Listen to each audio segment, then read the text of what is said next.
हाय, कैसे हैं आप सभी लोग। मेरी पूरी फैमिली कैसी है। मैंने जब वो वीडियो बनाया था फर्स्ट वाला, मतलब मैंने एक्सपेक्ट भी नहीं किया था। आप लोगों ने मुझे इतने मैसेज किए, इतना मुझे मोटिवेट किया, थैंक यू सो मच उसके लिए। तो उसी सीरीज में ये नेक्स्ट वीडियो है। इसमें मैं आपको बताने वाली हूँ कि आपको फीडिंग से पहले ऐसे कौन कौन सी चीजें हैं जो डेफिनेटली करनी ही चाहिए, उसको आप स्किप नहीं कर सकते हो अपनी फीडिंग जर्नी को अच्छा बनाने के लिए, उसको स्मूथली बनाने के लिए, स्मूथली कैरी ऑन करने के लिए। तो आपको क्या क्या करना है ये आज हम बात करने वाले हैं। तो चलिए वीडियो को स्टार्ट कर लेते हैं। पॉइंट नंबर 1 से बात करते हैं। पहले तो आपको एक सेट प्लेस ढूंढना है अपने लिए जहां पर आपको बेबी को फीड कराना है।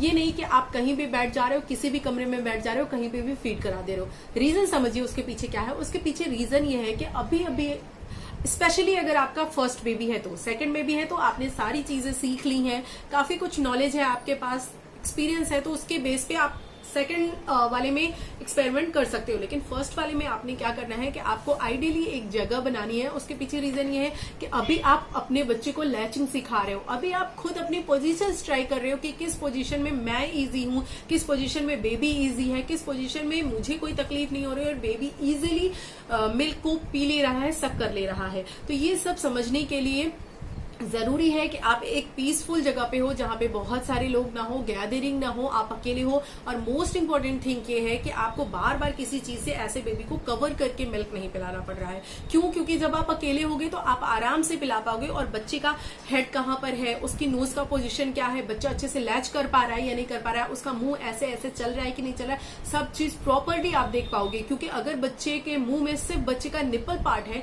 जो कि बड़े लोग इतना ध्यान नहीं देते हैं, नहीं आपको बता पाते हैं। स्पेशली मेरे में तो ऐसा नहीं हुआ था कि किसी के पास ऐसा नॉलेज था। इनफैक्ट जब मैं देख करके पढ़ करके लोगों को बताती भी थी तो लोग कहते थे ऐसा कहाँ होता है, ऐसा तो नहीं हुआ, हमारे साथ तो ऐसा नहीं। तो इस वजह से जरूरी नहीं है कि जो किसी के साथ हुआ है, किसी के साथ कंफर्टेबली ये जर्नी चली गई है तो आपके साथ भी जाए। हर बच्चा अलग होता है, हर माँ अलग होती है, सबकी जर्नी अलग होती है। तो इसीलिए आपको एक स्पेस अपना ढूंढना बहुत जरूरी है जहां पे आप टॉपलेस होकर बेबी को आराम से मिल्क पिला सको और उसके बाद कुछ देर, पिलाने से पहले या पिलाने के बाद भी उसको कुछ देर स्किन टू स्किन कॉन्टेक्ट में रख सको। इससे मिल्क सप्लाई पे बहुत ज्यादा इफेक्ट पड़ता है।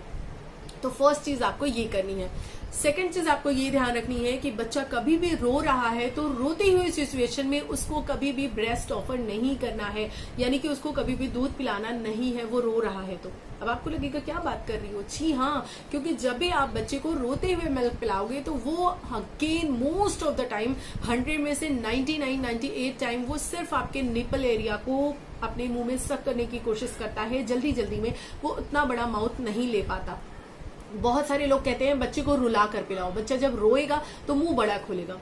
ऐसा नहीं है, ऐसा नहीं होता है। बच्चा मुंह बड़ा खोलता भी है तो उसके जो लिप्स हैं वो अंदर की तरफ रहते हैं और उस वजह से अच्छी शकिंग नहीं हो पाती, मिल्क अच्छे से उसके अंदर नहीं जा पाता। उसके लिए जरूरी है कि बच्चे का ये जो लिप है ये ऊपर की साइड में हो, ऊपर का लिप ऊपर की साइड में और नीचे का लिप नीचे की साइड में। ये बेस्ट पोजीशन होती है। ये बेस्ट आप देखकर ये पता लगा सकते हो कि हाँ अब बच्चा अच्छे से लैच कर रहा है, अगर उसके लिप्स इस तरीके से हैं तो इसीलिए आपको इन चीजों का बहुत ही केयरफुली आपको ध्यान रखना है कि बच्चे को रोते हुए नहीं, पहले आप उसको लीजिए, अपने टॉप को हटाइए, उसको स्किन टू स्किन कांटेक्ट दीजिए, उसको अच्छे से चुप कराइए, काम कीजिए, देन उसको ऑफर कीजिए अच्छे से। तब आप देखेंगे कि बहुत इजीली वो शक कर लेगा, बहुत अच्छी उसकी लैचिंग हो जाएगी और आपको कभी भी क्रैक या सोर निपल की प्रॉब्लम नहीं होगी। ये चीज आपको ध्यान रखनी है। अगेन जो अगली इंपॉर्टेंट चीज है उस पर हम आते हैं कि ये एक मिथ है। ये कहा जाता है कि अगर सिजेरियन डिलीवरी हुई है तो बहुत ज्यादा पानी नहीं पीना चाहिए मदर को, उससे क्या होता है पेट जो है वो निकला का निकला ही रह जाता है। ऐसा नहीं है, ये टोटली मिथ है। इनफैक्ट आपको और ज्यादा पानी पीना चाहिए क्योंकि आपको पता है जो मिल्क है वो 80% आपके वाटर से ही बना होता है। तो जिस चीज को आप अपने बच्चे को पिलाने जा रहे हो उसका एक बिग पोर्शन जो कि वाटर है, जब आप वो ही नहीं ले रहे तो आप ये कैसे इमेजिन भी कर सकते हो कि मेरी मिल्क सप्लाई अच्छी होगी? कभी नहीं हो सकती। उसके लिए जरूरी है कि आप प्रॉपर पोर्शन में अपना जो वाटर है वो जरूर लें। तो 20 kg लगभग 18 से 20 किलो पे 1 लीटर पानी माना जाता है। तो अगर मान लीजिए आपका 60 भी वेट है तो आपको 3 लीटर पानी डेफिनेटली पीना ही पीना है। आप इससे थोड़ा ज्यादा जरूर कर सकते हो पर कम आपको बिल्कुल भी नहीं करना है। और जब आपको बैठना है फीड कराने के लिए, तो ये मेक श्योर करना है 100% कि आपके पास वाटर बॉटल होनी चाहिए, या फिर एक ग्लास पानी होने चाहिए, या फिर सिपर बॉटल होनी चाहिए। क्योंकि फीडिंग कराते समय बहुत सारी मदर्स ये एक्सपीरियंस करती हैं कि उनको स्वेटिंग हो रही है, वो अनकंफर्टेबल हो रही हैं, क्योंकि उस समय आपकी बॉडी डिहाइड्रेट हो रही होती है जब बच्चा शक कर रहा होता है। तो ऐसे में आप बहुत अनकंफर्टेबल फील करते हो और आपको लगता है कि कब बच्चे को जल्दी से जल्दी हटा दिया जाए। तो इसीलिए बच्चे का पेट अच्छे से भरे, वो अपना फुल टाइम एंजॉय कर सके, ले सके, इसके लिए जरूरी है आपके पास वाटर बॉटल जरूर हो। तो आप थोड़ी थोड़ी देर पर पानी पीते रहिए। और ये आप कब कर पाएंगे? जब आप बच्चे को अच्छा लैच करा रहे हैं, उसको सही से आपने सिखा दिया है, उसकी लैचिंग सही है, वो अच्छे से फीड कर पा रहा है। उसके लिए आपको पहले से केयर करना बहुत जरूरी है। अगर आपने नहीं पहले से केयर किया है तो अभी आपको केयर करने की जरूरत है। उसके लिए आप मेरा जो फर्स्ट वीडियो है, अगर आपने नहीं देखा है तो डेफिनेटली उसको जरूर विजिट करके देखिएगा। उसमें बहुत सारे मैंने गोल्डन रूल्स बताए हैं, जो कि आप अगर उसको फॉलो करते हो तो आपकी ये जो जर्नी है बहुत ही स्मूथली निकल जाएगी। तो ये जो अगली इंपॉर्टेंट चीज थी कि आपको अपने पास पानी जरूर रखनी है। अगली इंपॉर्टेंट चीज की बात करें हम, जो कि अगला पॉइंट है कि हमको बच्चे को जब भी फीड कराना है तो बच्चे को मतलब सिर्फ ऐसे गोद में लेकर नहीं फीड कराना। क्योंकि आप सोचो, बच्चा मिनिमम 15 से 20 मिनट तो फीड करेगा ही करेगा, मिनिमम, ऐसे कम नहीं करने वाला, ऐसे ज्यादा कर सकता है। तो 15 से 20 मिनट आपको अपने बच्चे का पूरा वेट इस हैंड पे लेना पड़ेगा, जो कि काफी ज्यादा आपके लिए ये एरिया पेनफुल हो सकता है। इसीलिए आपको ये कोशिश करनी है कि आप चेयर पे बैठिए, सोफे पे बैठिए, या ऐसी जगह बैठना है जहां पर आपको पीछे आपकी बैक को सपोर्ट मिल सके। ये बहुत ही ज्यादा जरूरी है। आगे चलकर आपको बैक प्रॉब्लम या शोल्डर प्रॉब्लम ना आए, इसके लिए आपको सपोर्ट लेना है पीछे से। आगे आपको 2-3 पिलोज रखनी है, या फिर जो फीडिंग पिलो आती है वो रखनी है ले करके, और उसके ऊपर बेबी को आपको लिटाना है। अब बेबी को हम लोग जनरली क्या करते हैं, हमें नहीं पता होता। ये चीज स्टार्टिंग में मैं भी करती थी, जब मेरे शोर या क्रैक निप्पल की प्रॉब्लम हो गई, और उससे मैं बहुत सारी चीजें जब सीख रही थी, एक्सप्लोर कर रही थी, तब मैंने ये जाना था कि बच्चे को जब हम फीड कराते हैं, जैसे मान लीजिए ये मान लीजिए आपका बेबी है, हालांकि बहुत छोटा है, लेकिन मान लीजिए ये आपका बेबी है, तो ये बेबी का सीधा पोर्शन है, ये उसका माउथ है, ये फेस है, ये उसका पूरा पेट वाला एरिया है, ठीक। ये फ्रंट है और ये बेबी का बैक है, और इधर साइड हैंड है, इधर हैंड है। तो हम क्या करते हैं, जनरली बच्चे को ऐसे मिल्क पिलाने लगते हैं। उसका पूरी बॉडी ऐसे रहती है, फेस इधर को टर्न रहता है, और हम उसको मिल्क ऑफर करते हैं, पिलाने लगते हैं। तो आप सोचो, ऐसी पोजीशन में आपको ऑफर किया जा रहा है, आपकी बॉडी ऐसी है, मदर इधर है, दूध आपको इधर पीना है। आप बोलो कितना आपके लिए कंफर्टेबल होगा? आप पी पाओगे? नहीं पी पाओगे ना। ये पेन आपका, ये चीज दुखने लगेगा। बच्चों का तो और नाजुक होता है। तो उसके लिए आपको करना क्या है, बेबी को ऐसे सीधे ना रखकर ऐसे रखना है। यानी कि आपको बस इतना समझना है कि बेबी का जो पेट है, बेबी का जो स्टमक है, वो आपके स्टमक में, यानी कि आपका जो दूसरा वाला ब्रेस्ट एरिया है उसमें टच होना चाहिए। वो आसमान की तरफ ऊपर नहीं होना चाहिए। वो पेट का जो एरिया है बच्चे का, वो ऊपर नहीं होना चाहिए, सामने नहीं होना चाहिए, वो बिल्कुल आपके पेट में टच होना चाहिए। आपके, मान लीजिए आप इधर वाला ब्रेस्ट ऑफर कर रहे हो, तो इधर वाले ब्रेस्ट के साइड में वो टच होना चाहिए, ऐसा होना चाहिए। तब ये बहुत ही अच्छी पोजीशन हो जाती है। इससे आपको और बेबी को किसी को प्रॉब्लम नहीं होगी, और आराम से इजिली जो ये जर्नी है ये कंप्लीट हो जाएगी। तो इस चीज का आपको ध्यान रखना है कि पिलो रखना है, और अगेन बच्चे की जो पोजीशन है वो ध्यान रखना है। इन सारी चीजों का आपको ध्यान रखना है। अगली जो इम्पोर्टेंट चीज है वो आपको बहुत ही ज्यादा ध्यान रखनी है सोर और क्रैक्ड निपल से बचने के लिए, कि आप जब बेबी को अपना ब्रेस्ट ऑफर कर रहे हो तो उसमें आपको ध्यान रखना है कि बेबी के माउथ में, बेबी के मुंह में जो एरिया है वो पूरा एरियोला वाला पार्ट जाना चाहिए। यानी कि सिर्फ निपल्स नहीं जाने चाहिए, उसके अगल बगल का जो ब्लैक पोर्शन होता है, जो पिगमेंटेड एरिया होता है, उसको एरियोला बोलते हैं, वो वाला पार्ट भी बेबी के मुंह के अंदर जाना चाहिए। देन बच्चा ऐसे ये पूरा पोर्शन खुलना चाहिए, और ऐसे जो है वो शक कर पाए। क्योंकि अगर सिर्फ निपल वाला पार्ट जाएगा तो पहली बात तो ये है कि उसको प्रॉपरली पूरा मिल्क मिलेगा नहीं, वो पूरा अच्छे से सक नहीं कर पाएगा। दूसरी चीज, वो सिर्फ प्रेशर अगर आपके निपल पे लगा रहा है तो डेफिनेटली आपके निपल्स क्रैक होने वाले हैं, उसमें से ब्लड आने वाला है, आगे बहुत एक्सट्रीम प्रॉब्लम होने वाली है। तो इसीलिए ये आपको ध्यान रखना है। उसके लिए बहुत सारी पोजीशंस हैं जिनको आप ट्राई कर सकते हो, उसके लिए हम अगेन किसी अगले वीडियो में बात करेंगे। तो ये सारी चीजें आपको ध्यान रखनी है। और इसके बाद जो कि लास्ट का प्रोसेस है, जब आप बच्चे को दूध पिला लिए हो, खत्म कर लिए हो, उसके बाद का ये प्रोसेस है, लेकिन इसको भी डेफिनेटली करना है। अगर आपके सोर या क्रैप्ड निपल्स ऑलरेडी हो चुके हैं, तब आप ये वीडियोज देख रहे हो, तो उसके लिए मार्केट में क्रीम्स आती हैं, या फिर अपने डॉक्टर से बात कर सकते हो, या फिर पेट्रोलियम जेली, या फिर अगर आपका निप्पल कट गया है तो सबसे जो मतलब अगर थोड़ा ही कटा है, अभी स्टार्टिंग ही है, या आपको बर्निंग या इचिंग जैसा कुछ लग रहा है, तो उसके लिए सबसे बेस्ट क्या है कि आप जब बच्चे को मिल्क पिला लेते हो उसके बाद आपको थोड़ा सा मिल्क जो है वो स्क्वीज करके निकालना है और उस मिल्क को अपने पूरे एरियल वाले पार्ट में निप्पल को लेकर लगा लेना है और उस मिल्क को अच्छे से ड्राई होने देना है। उसके बाद कपड़े पहनने हैं, क्योंकि जो मिल्क होता है ना उसके अंदर ऐसी प्रॉपर्टीज होती हैं कि वो खुद ही आपकी इन प्रॉब्लम्स को हील कर देगा, इन कट्स को, इन सारी प्रॉब्लम्स को हील कर देगा। तो आपको अपना ही वो जो मिल्क है वो उस एरिया पे लगा के छोड़ देना है, आपकी ये प्रॉब्लम ठीक हो जाएगी। अगर हल्की फुल्की है तो, अगर बहुत ज्यादा एक्सट्रीमली बढ़ गई है, ब्लड आ रहा है या और भी प्रॉब्लम हो रही है, तो फिर उसके लिए आपको डॉक्टर से ही कंसल्ट करना पड़ेगा। और आपको कोशिश ये करना है कि आपको गायनी के पास नहीं जाना है, आपको जो लोग इन टेक्निक्स को सिखाते हैं उनके पास जाना है कि ब्रेस्ट फीडिंग कैसे करनी है, कैसी केयर करनी है, कैसे बच्चे को शक कराना है, शक प्रॉपरली है या नहीं, लैचिंग प्रॉपरली है या नहीं, उनके पास जाना है। ठीक है, लैक्टेशन कंसल्टेंट के पास आपको जाना है, ध्यान ये रखना है। तो ये चीज आपको करना है। और अगर मान लीजिए सोई या क्रैक्ड निप्पल नहीं है, आप केयर कर रहे हो, तो आपको बच्चे को, जब आपने बच्चे को डिटैच किया है तो कभी भी बच्चे को जस्ट आपको ऐसे ही अपने से हटा नहीं देना है। हमेशा आपको बच्चे से जब अपने ब्रेस्ट को अलग करना है तो अपना ये फिंगर हमेशा साफ रखो, क्लीन रखो। इस फिंगर को आपको बच्चे के यहाँ कॉर्नर ऑफ द माउथ यहाँ पर डालना है और धीरे से बच्चे को डिटैच कर देना है, हटा देना है। क्योंकि आप जब क्या करोगे, बच्चे को ऐसे ही हटाओगे, फिंगर अपनी नहीं डालोगे, तो वो पोर्शन दबते हुए जाएगा और जिसकी वजह से वहां पे कट लग जाएगा।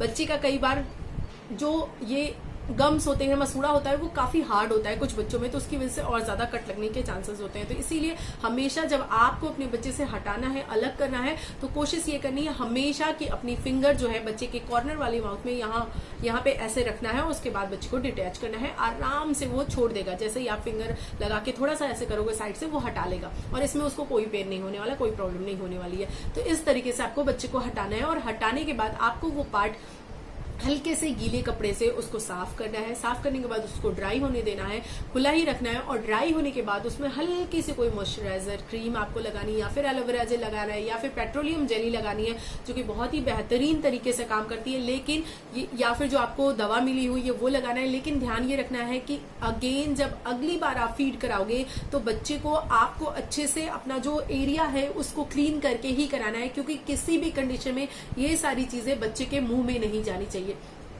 लोग बताते हैं घी भी लगाने के लिए, तो घी भी बहुत अच्छे से काम करता है। लेकिन अगर ये इनिशियल स्टेज है, आपको कट नहीं लगा है, या लगा है तो थोड़ा लगा है, या फिर बिल्कुल भी नहीं है कट है, सिर्फ आप केयर कर रहे हो, तब के लिए बहुत बेहतरीन है। आप घी लगा करके उस पर छोड़ सकते हैं। फिर अगेन जब आप ऑफर कर रहे हो अगली बार बेबी को मिल्क, तो इसको अच्छे से क्लीन कर लेना है, उसको काम करना है, देन ऑफर करना है।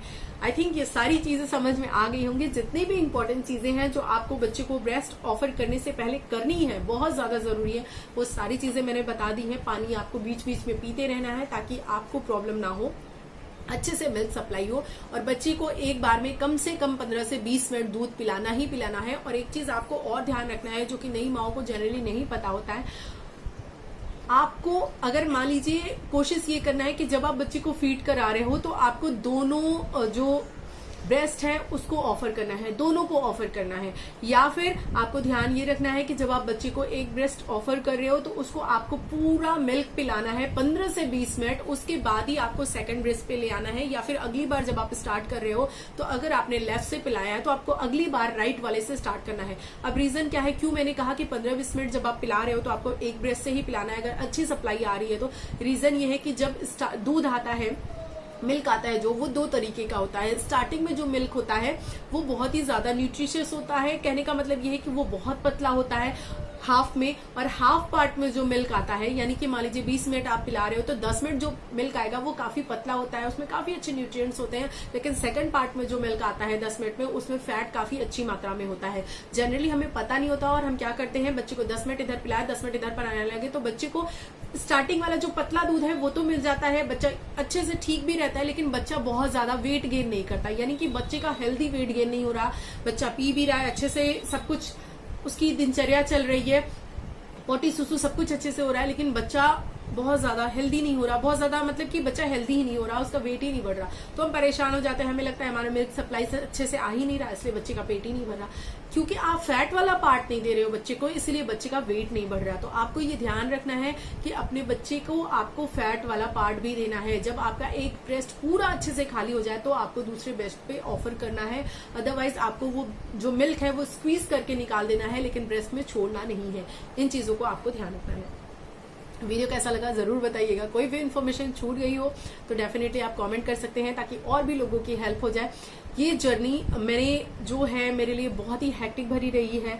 मैं आपसे हमेशा कहती हूँ क्योंकि मुझे ये नॉलेज देने वाला कोई नहीं था और मुझे पता भी नहीं था कि मुझे खुद भी इसके बारे में अवेयरनेस हो तो मैं उस हिसाब से अपनी केयर कर सकूं। मैंने पहले भी नहीं केयर की और बाद में भी मुझे इस चीज का ना ही किसी डॉक्टर ने बताया। जब मुझे इनफैक्ट आपको मैं बताऊं, मेरे साथ तो ऐसा भी था, मैक्सिमम लोगों के साथ ऐसा होता है कि जब उन्हें ये प्रॉब्लम हो जाती है तो वो गायनी के पास जाएंगे, पीडियाट्रिशियन के पास जाएंगे, वो इतने डॉक्टर से कंसल्ट करेंगे और उनको सोल्यूशन नहीं मिलता। अल्टीमेटली मुझे भी नहीं मिला था। वो ज्यादा से ज्यादा आपको कोई क्रीम दे देते हैं, आप वो क्रीम लगाओ, कोई फायदा नहीं होता, आप रोते रहो, बच्चे को दूध पिलाते रहो।